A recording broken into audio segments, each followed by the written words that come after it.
मासु किन्न जाने भनेको मान्छे कहाँ कहाँ गएर के खाएर आयो त हेर्नको लागि लास्टसम्म हेरिदिनु होला। Alright guys, welcome back to my mini vlog. म फेरि आइसकेको छु हजुरहरूको सामु नयाँ मिनी भ्लग लिएर। म सन्चै छु, हजुरहरू पनि सन्चै हुनुहुन्छ होला। आज चाहिँ बाहिर म मासु किन्न भनेर बजारतिर लागेको। अब जाने बेलामा चाहिँ यति भन्न चाहन्छु कि मैले चाहिँ 2-3वटा भिडियो चाहिँ डिलिट गरेको छु, किनभने अब आफ्नो नै हल्का प्रब्लम हुन्छ नि। अब सिधै बाटोमा भेट्यौँ त आज चाहिँ किन हो डर पानी परेको थियो। त्यसपछि हामीहरू चाहिँ लड्ला कि भनेर गयौँ, तर लड्न चाहिँ लडेन। हामीहरू चाहिँ बाटोमा जाँदा कुरा गर्दा पनि भाइले चाहिँ दाइ चटपटी खान मन लाग्यो, चटपटी खान कता ठाउँ छ राम्रो खालको जाउँ भन्न थाल्यो।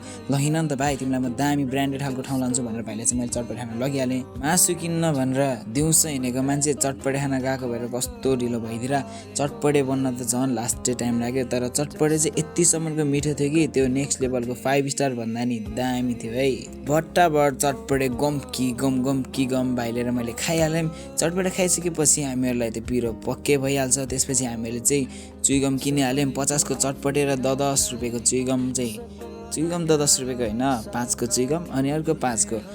त्यसपछि लास्टमा मासु किन्न भनेर हामीहरू 5 स्टारले मासु जताबाट लान्छ त्यहाँ गएको। त्यहाँ त मासु किन्ने ठाउँमा मान्छेको त भिड रहेछ। त्यसपछि ल केही भएन, अब अर्को ठाउँमा जानु पर्यो भनेर बाहिर म फेरि चल्दियौँ। त्यहाँबाट जानुभन्दा अगाडि एउटा सानो क्लिप त चाहियो नि भनेको आन्टी फेरि आइहाल्नु भयो। आन्टीलाई आयो भनेको आन्टीलाई आयो भनिहाल्नु भयो।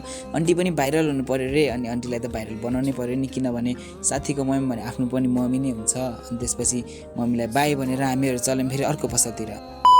मासु किन्न भनेर अर्को पसलमा म पुगेको मात्र थिएँ। केटाहरूलाई त बिच बाटोमा भेटिहालेँ। के चाहिँ केटा हो भन्छु, आफ्नो व्यवहार देखाउन लाग्यो बुझा भनेर म चाहिँ सिधैतर्फ लागेँ मासु किन्न। फाइनली मासु लिएर म चाहिँ घरतिर लागेको।